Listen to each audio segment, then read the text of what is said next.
নমস্কার।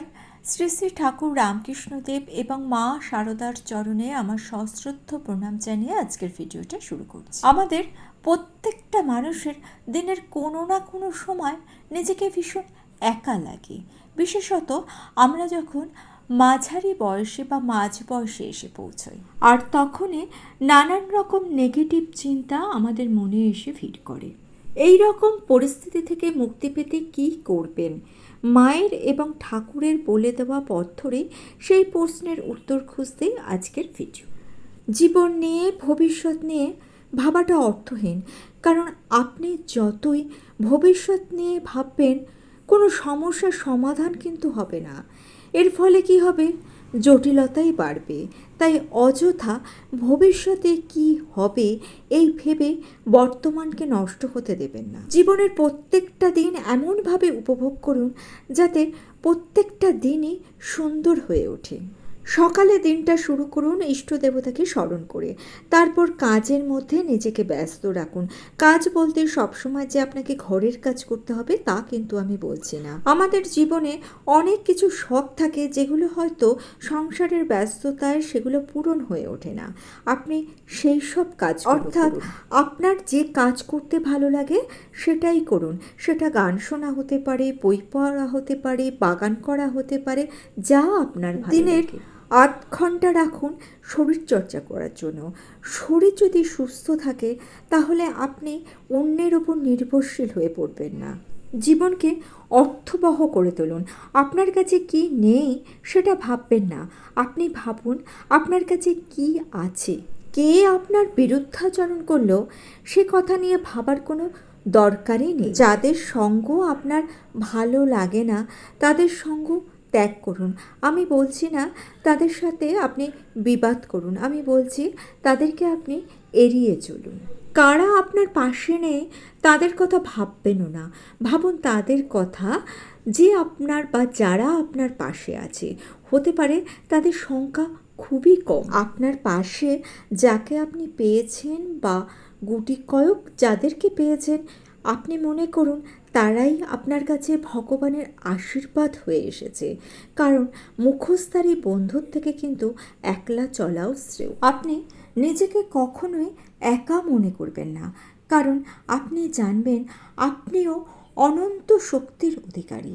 কারণ আমরা প্রত্যেকটা মানুষ এক পরমাত্মার অংশ।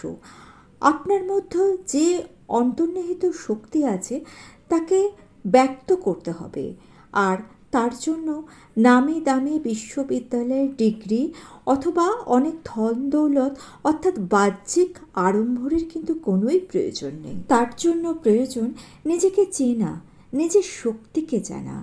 শ্রী মায়ের পরিচয় শুধুমাত্র ঠাকুরের জায়া রূপে নয়, তার খ্যাতি আপন মহিমাগুণে বিশ্বের দরবারে ছড়িয়ে পড়েছে। বাইরে থেকে তাকে দেখলে মনে হতো সামান্যদের মধ্যে থেকেও অতি সামান্য, কিন্তু অন্তরের দিক থেকে তিনি ছিলেন রাজরাজেশ্বরী। অন্তরের ঐশ্বর্য প্রতিষ্ঠার জন্যই তিনি বাইরের সমস্ত বাহ্য আবরণ সম্বরণ করেছিলেন।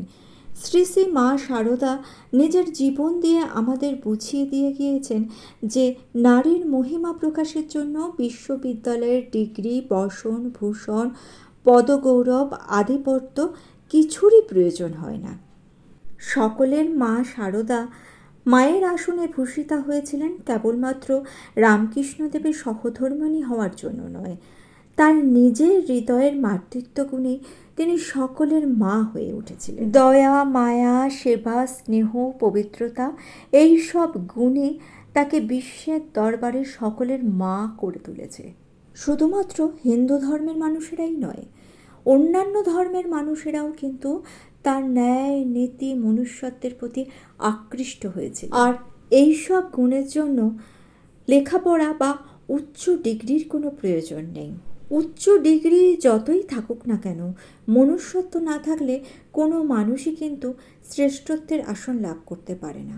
জননী মা শারদা ছিলেন মহৎ আদর্শের মূর্ত প্রতীক, কিন্তু প্রদীপের নিচেই অন্ধকার থাকে। তাই মায়ের নিকট আত্মীয়রা তার স্বরূপ চিনতে ভক্তদের সাথে, তাই মার আত্মীয়দের কিন্তু সবসময়তেই মতের অমিল ছিল। একবার নাট্যকার গিরিশ ঘোষের সাথে মায়ের ভাই কালী মামার তুমুল তর্ক বেঁধেছিল। ভক্তমণ্ডলীর কাছে মা ছিলেন দেবী, কিন্তু কালী মামা অর্থাৎ মায়ের ভাই চিরকাল তাকে দিদি বলেই জানেন। দিদির কাছে তার আবদারের শেষ ছিল না, তাই তার প্রিয় দিদিকে দেবীর আসনে বসাতে তিনি নারাজ ছিলেন।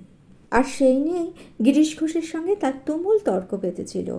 অবশেষে অবশ্য তিনি গিরিশ ঘোষের যুক্তির কাছে হার মেনেছিলেন এবং দিদির কাছেই আশ্রয় নিয়েছিলেন। সংসারের যন্ত্রণায় দগ্ধ হওয়া প্রত্যেকটা মানুষ মায়ের কাছে আসতেন শীতল বাতাসের জন্য। তিনি ছিলেন 17 মা, আবার অ17 মা। মা একবার এক ভয়ঙ্কর ডাকাতের মুখোমুখি হয়েছিলেন, সঙ্গী সাথীদের থেকে বিচ্ছিন্ন হয়ে পথ হারিয়ে। মা সেই ভয়ঙ্কর ডাকাতকে বাবা সম্বোধন করে তার কাছে আশ্রয় চেয়েছিলেন। বলেছিলেন, আমার সঙ্গীদের থেকে আমি আলাদা হয়ে গিয়েছি, পথ ভুলে গিয়েছি, তুমি আমাকে তাদের কাছে নিয়ে যাও। ডাকাত পত্নীর হাত ধরে মা বলেছিলেন, আমি তোমার মেয়ে শারদা গো, সঙ্গীদের থেকে পথ ভুলে হারিয়ে গিয়েছি, ভাগ্যিস বাবা আর তুমি এসে পড়লে। সেই সময় ডাকাত ও তার পত্নীর হৃদয়ে সব ওলটপালট হয়ে গিয়েছিল। তারা যে মাকে শুধু আশ্রয় দিয়েছিল তা নয়, সেবা, যত্ন এবং স্নেহ দিয়ে মাকে আপন করে নিয়েছিল। কিন্তু কিভাবে বলুন তো? পিতা সম্বোধনের মাধ্যমে মা আঘাত করেছিল সেই ডাকাতের ঘুমন্ত পিতৃত্বের দরজায়। শরণ চেয়েছিল সেই মনুষ্যত্বের কাছে, যা একসময় হারিয়ে গিয়েছিল। নিষ্ঠুর ডাকাত ফিরে পেয়েছিল তার হারানো মনুষ্যত্ব। জেগে উঠেছিল ঘুমন্ত বিবেক, বিশ্বাসের কাছে পরাজিত হয়েছিল হিংসা। এই ঘটনা আমাদের এই শিক্ষাই দেয় যে অকপট বিশ্বাস এবং সমর্পণে হিংসাকে জয় করা যায়। আপনিও সরল বিশ্বাস নিয়ে ভগবানের কাছে নিজেকে সমর্পণ করুন, তাহলে দেখবেন নিজেকে চিনতে পারবেন, মন শান্ত হবে, আপনার জীবন আনন্দে ভরে উঠবে। ভিডিওটা ভালো লেগে থাকলে চ্যানেলটা সাবস্ক্রাইব করে নিয়ে পাশে থাকা বেল আইকনটা প্রেস করে দিয়ে অল অপশনটা ক্লিক করে দেবেন, তাহলে যখনই নতুন কোনো ভিডিও আপলোড করব তার নোটিফিকেশন আপনাদের কাছে পৌঁছে যাবে। ঠাকুর এবং মায়ের চরণে আমার প্রণাম জানিয়ে আজকে তাহলে এই পর্যন্তই। Thanks for watching.